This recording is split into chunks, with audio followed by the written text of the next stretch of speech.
so excited to be here on Paint Pixie's YouTube channel. I'm one of the resident artists, and for the month of April, I got something super simple for you, okay? I am making a serving tray.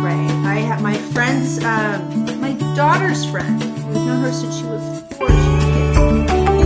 So I wanted to put something really cute and creative with the gift for my daughter. So I ran down to the dollar store, got a bamboo cutting board, and our stencils on top of it using Chaulk.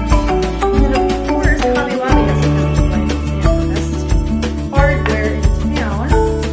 So we're gonna paint those to match, screw it on, and look what we got. Isn't that gonna be super cute? And she loves pink, so somehow we're gonna throw pink into this, okay?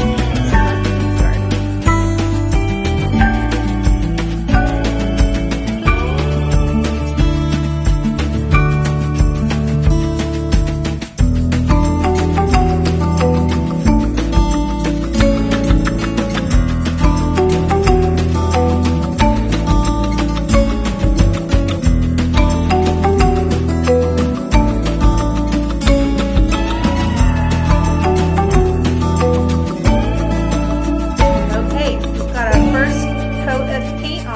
I used our natural chalk paint in Violet Lemonade and glazed donut.